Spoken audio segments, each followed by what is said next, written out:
Good afternoon and welcome to St Bees, and it's now dry.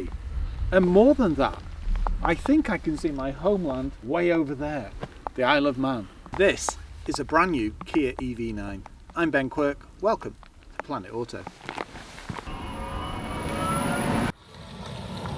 What an SUV. 7-seater or 6-seater if you go for GT Line S. And it is a true 7-seater. You've got room in that third row. And even in the second row, you have things like heated and ventilated seats. And look, we're seeing the vents opening, so that makes it more efficient. Thank you for presenting that. The thing about the Kia EV9 is it carries off the large SUV with such futuristic pizzazz. Yeah, I like that. The way that you've got these flowing daytime running lights. It's practical, it's versatile, and it starts at around £65,000, and that's for an Air. This is a GT line, and this is around 73,000. But for that, the tech, the convenience, the advancements you get, it's phenomenal, and you'll see that when we take a look inside. You could even go for the GT Line S. That's around 78,000. And that's all singing and dancing. Not that this isn't. You still get things like 360 camera. I get ergo motion massaging seat. You get a 100 kilowatt hour battery. Well, I think it's closer to 99.8. Now in this, it'll offer you 315 miles of range. In an Air, closer to 350. Thing is, when you take that into the city, well, it increases to about 450. Full of safety, full of convenience. Things like adaptive LED lights and those dashing looks. That's the thing I'm going to keep coming back to. Kia's design ethos is just on point. And to think, this is around 70 grand and what is it, about the size of a Range Rover? And they start at 103,000. And it's electric. It has some fantastic looks. If you look at Kia's recent models, they just get better and better. You can see now why they changed that badge. Because the old badge, it just wouldn't fly. Just look at the swoop here. And then you've got the daytime running lights that flow down. And the pixels. Love it. It's such a statement. The combination of colours. And I think to go for this colour, it's around 700 quid extra, which I don't think is bad for a premium paint. Chunky looks. Cladding, enveloping the whole SUV. Satin finishes, black gloss. It's a whole kit and caboodle. Decent big windscreen, sloping bonnet that comes into curvature. I love it. And it's not just the price, and it's not just the warranty, which is, like all Kias, 7 years. And it gives you one heck of a driving experience. Now, the one thing I have to say straight from the get-go, if you're going to get something like this, your best option is to have a Type 2 at home. If you're going to go on, say, a Tesla supercharger, this will cost you 100 quid to charge. Whereas I think we gave it a full charge for around £23. And that wasn't even at the lower rate. So that's where they become cost effective. But the other thing is, when you buy a vehicle like this, the manufacturer knows that you may live in a flat. Therefore, they will give you a deal on, say, whatever their electric provider is. So check out kia.co.uk to find out more. The cladding, the 21-inch wheels. Yes, these are covers, but the wheel is wrapped in 285, 45, 21 rubber, and it's good old German Continental. They've done some weird adverts over their time, flooring various vehicles at the top of blocks of flats. So yeah, dependable. But the width is quite phenomenal. Thing is, it gives you a really comfortable ride. And it looks the part. But the other thing is, it doesn't look too oversized. Black gloss, flared, chunky, sheared off arches. That's it. No matter which angle you look from, it does make a statement. Decent ride height, and this is all-wheel drive. So you can get off the beaten track. No green lane in mind. Doors that cover the sills and the whole shebang. Now, if you go for the Air, you'll only get rear-wheel drive. I'm saying it only. I think it's 200 brake horsepower, whereas this is closer to 400. And I think it's 150 kilowatt on each motor.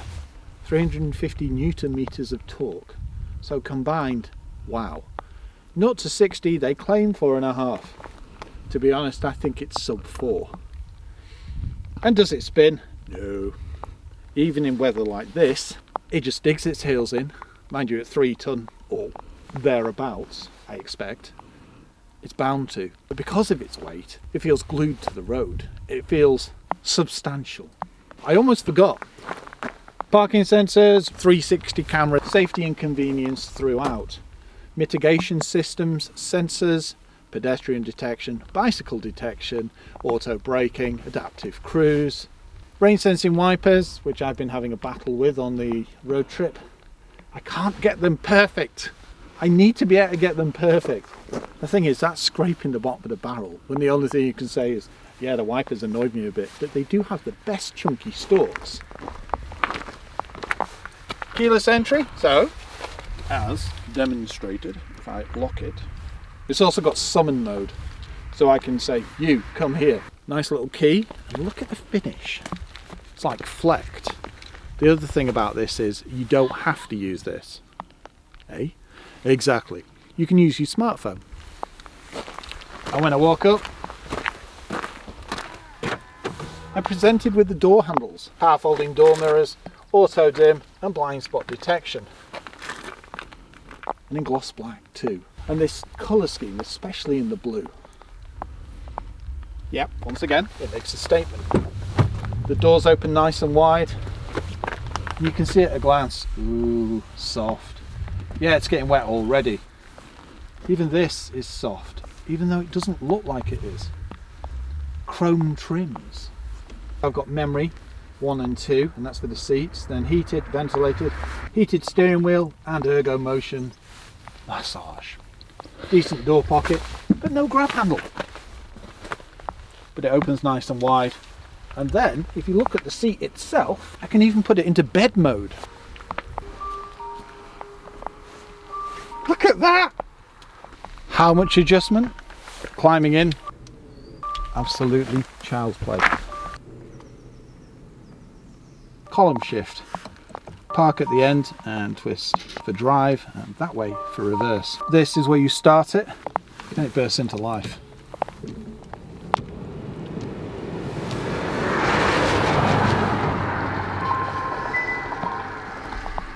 Device and wireless charger.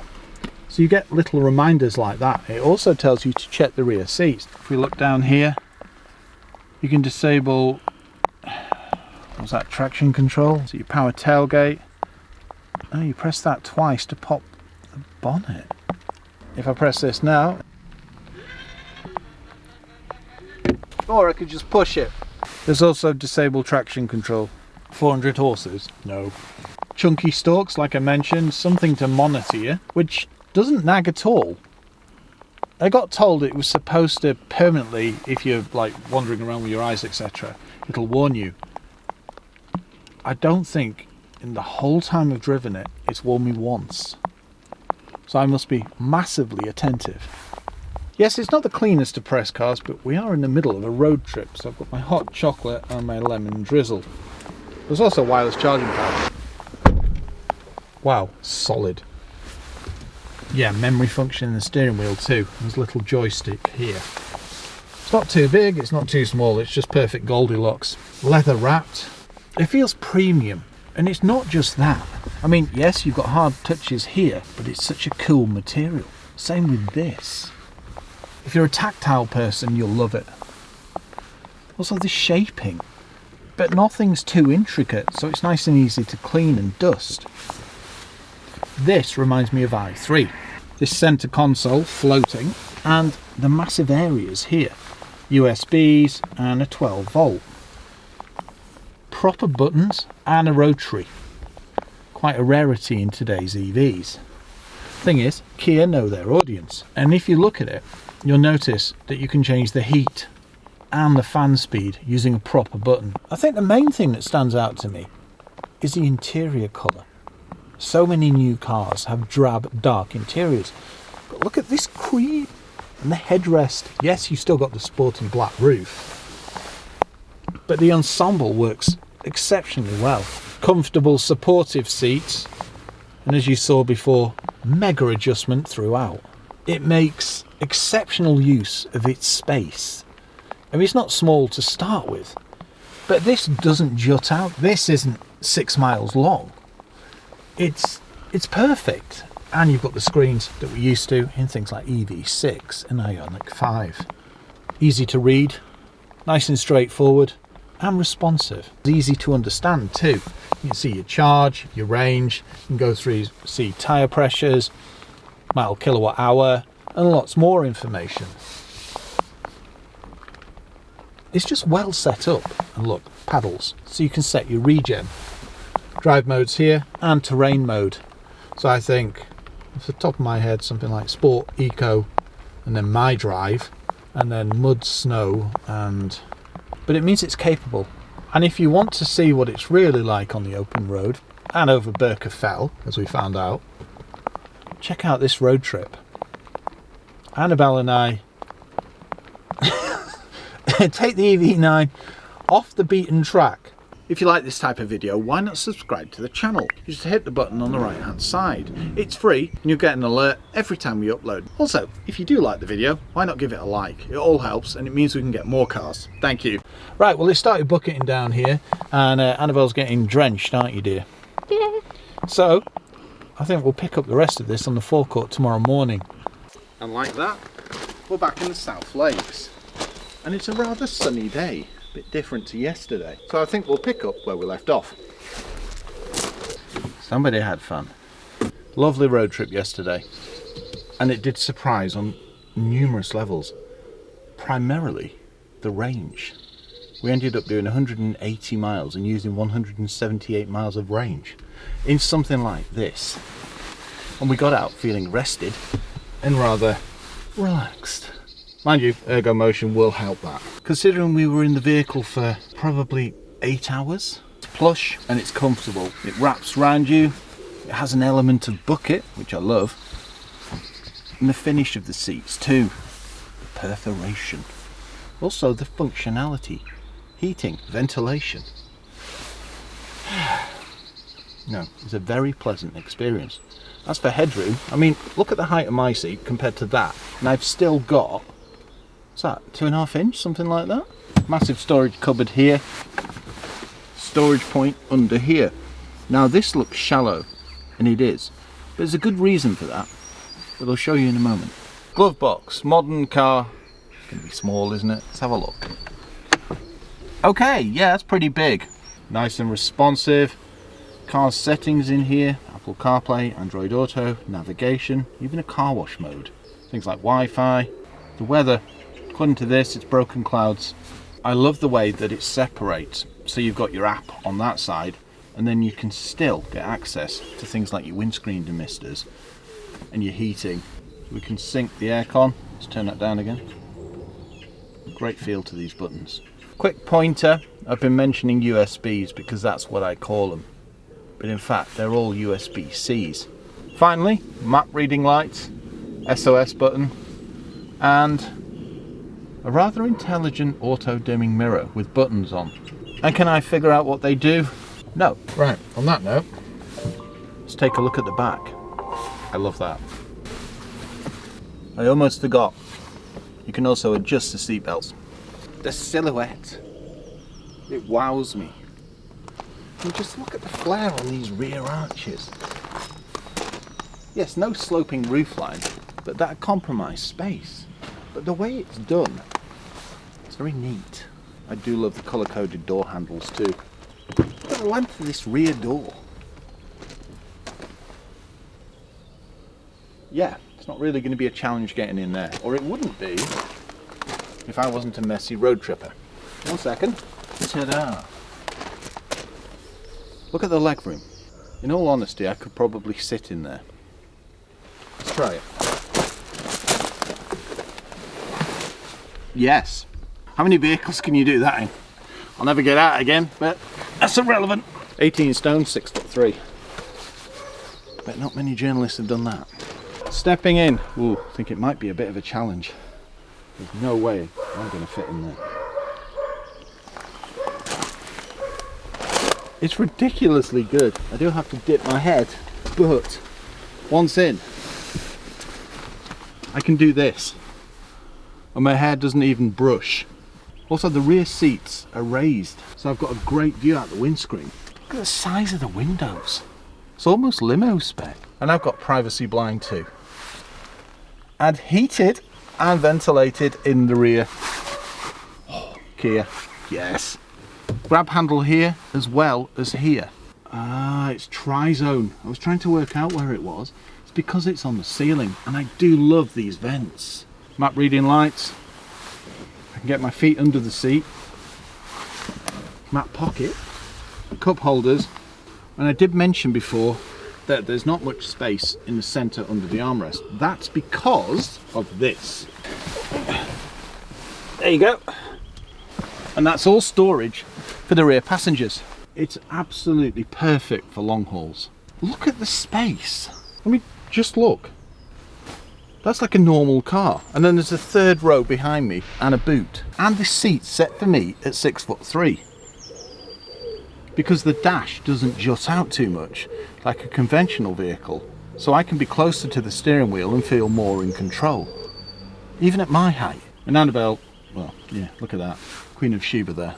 If I do need to, I can start controlling her seat. Luckily there's no controls on the drivers. That could be problematic. USB-C here and one here. Look at the materials. Velour. Everything feels great. I've not mentioned hard plastics because they're of a good quality, and to be honest, you don't really notice them. Now weirdly, we've been getting a lot of, you can't pay over 40 grand for a Kia.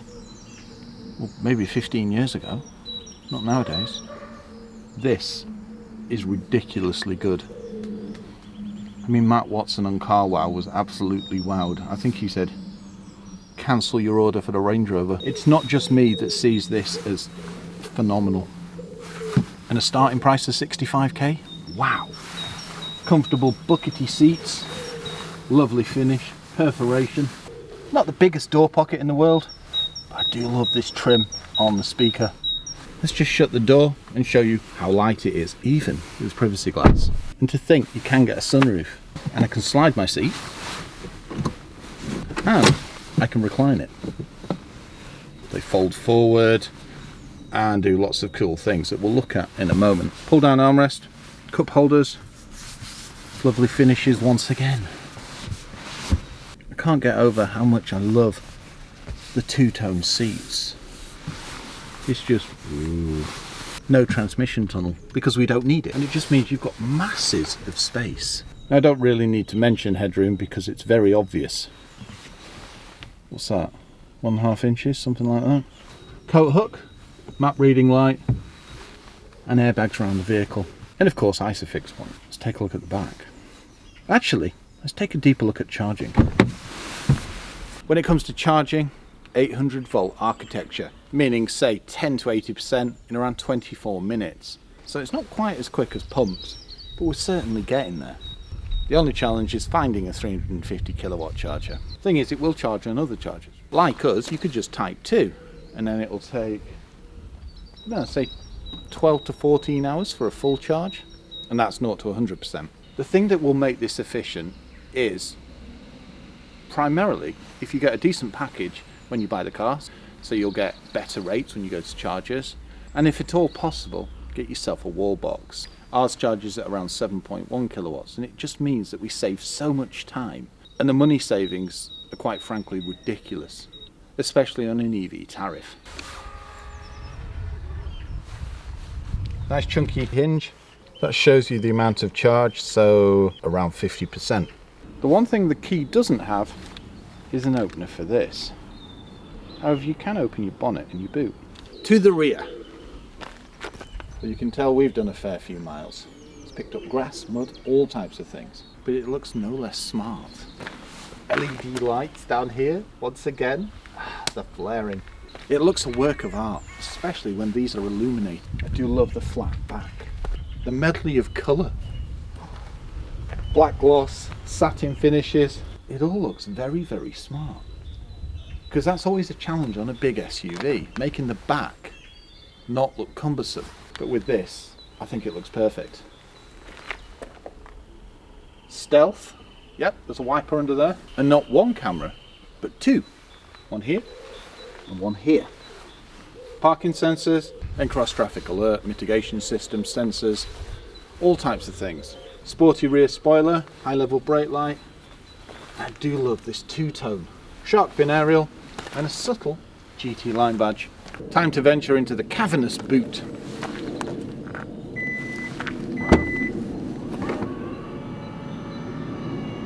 Oh no!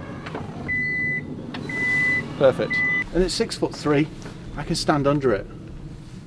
There's not many vehicles that I can do that under. This is all clad in plastic, which increases refinement. That's the one thing I noticed on the road trip yesterday. It's extremely well insulated. You hear barely any noise from outside. And that was on top of the moors in the wind. Nice and simple to load. Flat area, love it. Also clever things like this. Max load 60 kilograms. It's nice to see that because so many, you put things on and you're like, ooh. Load cover, some tools, inflation kit. Where do I start with configurations? So let's return this seat. Very straightforward, 4 buttons. So you've got your second row and your third row. So that means I can control all the seats from this panel. So third row right, if I press this now, ta-da! And it's all electronic. So there you have a 7-seat configuration. And you've still got a modest boot. You can get a week's shop in there, whatever. Thing is, this comes into its own when we fold this one and this one. And they will go down simultaneously. So that's good to see. Look at little bits of carpet lifting up to maintain a completely flat loading area. Immense. Even when you're in the 7th row, you can see you've got cup holders, USB-Cs, and little storage points. It's very well designed. There's even a speaker, and you've got vents above you, and little map reading lights for the 3rd row too. That reminds me, I better get into the 3rd row. Now, various ways to get into the 3rd row. You've got your button here, so that then comes forward. It's all becoming very apparent. The reason I've got so much room here is because there's about this much room for the 3rd row. So what I'm going to do is slide this seat forward first. So let's say that. Decent leg room there and decent leg room there. And then if I press this button, there we go, and now I can just so I can pop my headrest up and then pull this back, slides into place, and okay, this isn't designed for me, but if I slid it a little further forward I would actually fit. Headroom, it's doable, put it that way. And there you have it. I can get my feet under the seat. I didn't expect that. Headroom, about ½ an inch. I could travel in here, to be honest. Wow. Climbing out, I just press this, it releases, and it pulls itself forward. And the actual climbing out itself isn't particularly bad. I did have to bottom sit down, but yeah. It's not really designed for me, but I can still do it. That's excellent.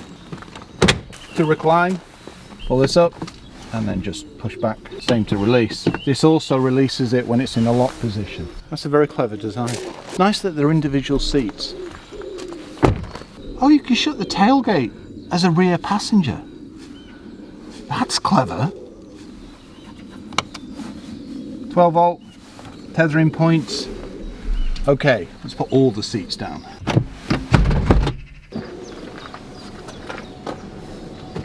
And the headrest drop, immense. Now that's some space. You've got the same functionality on this side, meaning you can get in from either side of the vehicle. Excellent. They are quite heavy, just bear that in mind. And there you have it. Cavernous isn't the word. Whilst I remember, you can also V2L, so I can charge my electric bike. You can run a coffee machine. Now it's an electric vehicle, so can it tow? Well, normally it's like a nominal amount, unless it's something like a Tesla. Well, this, it breaks all the rules. It'll tow 2.5 tons, or 2,500 kilos. Let's take a look under the bonnet. I wonder if it's got a frunk. To release, I can use this button here by pressing it twice, or I can use the one on the key fob. So let's try that. Nice. It looks like it's a double latch operated when you press the key fob. Immense. Strut. Oh, look at that. A frunk. What do we have in here? It's got to be a Type 2, hasn't it? Unless it's a Prezi off Kia for us. Let's have a look. Congratulations on 10 million views. No, it's a Type 2. Excellent. That is a decent size. Well, yeah, pretty self-explanatory. Washer wipers. Ooh, you can change your air filter there. There's also an override button here for the bonnet. Okay, perfect. Look at the insulation over here as well, so it fits snugly in this rubber seal. I think this is a great design. It means you're not going to be putting your hands in places that you don't need to, and everything is straightforward. So things like lamp, this, that, da-da-da-da-da. Because a lot of high voltage travels through one of these. Let's get behind the wheel. Welcome behind the wheel of the Kia EV9. Now we're halfway through a road trip. If you want to see how that goes, at the end I'll leave a link. For the time being, let's just concentrate on what this offers. Sorry, I'm watching everything. I mean, it's got so much Overwatch, it's unbelievable. Mitigation systems, detection systems, cameras, you name it. It's also got vents in the front that open to make it more efficient, plastic covers on the wheels, etc. But essentially under the bonnet or the floor, because this is built on Kia's electric platform, EGMP, and it is a custom platform, so it's built for electric vehicles, which explains the mega space in the back, the fact that none of it eats into it, no transmission tunnels, etc. So there's 3 to choose from. You get Air, GT Line, GT Line S, and they've all got the same battery system, so 100 kilowatt hour. I think it's closer to 99.8. Wow, we are slowing down. But there is, I think it's 2 powertrains, so you've got rear wheel drive for the Air, which is around 200 brake horsepower, or you've got this, which is the GT Line, and the GT Line S. And Annabelle, don't fall asleep, I know it's a tiring day. But yeah, so dual motors, so all-wheel drive, and it means, if I get this right, it's around 400 brake horsepower, 4.5 to 60, and a range of around 315 miles, and it drives so well. The other thing that gets me is it's a massive SUV, 7-seater, something like Range Rover size, but it doesn't feel like that when you're manoeuvring and when you're navigating little B roads and A roads. I mean, don't get me wrong, it's not like mini, super mini type size, but it does feel a lot more manageable than you give it credit for. Great suspension, it's comfortable, and it's bounce rather than bump. It doesn't dip when you're pulling into roundabouts and things like that. You will get body roll, but it's not excessive in the slightest. What it does is make the drive more comfortable for your passengers. But at the other end of the scale, it's engaging too, so you can have some fun on the back row. Just bear in mind its width, it is pretty big. Steering, nice and tight, direct, and the turning circle's not as big as you'd expect. I mean, you would be thinking super tanker, but it isn't. Nice and easy to manoeuvre with cameras and sensors, and all in all, it's a very nice SUV. Price bracket, anything from 65 up to about 78. This is 73, the GT Line S, or 74, something around there. But you get massive practicality, you get massive versatility, and yeah, it's a perfect family SUV. It's about 35 grand cheaper than a Range Rover, and it's fully electric. It's really amazed me.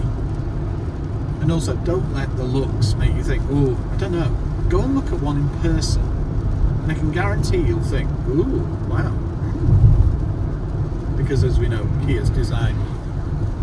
Oh, there we go, line keep assist kicked in, thank you. Well, they're on point, let's just say that.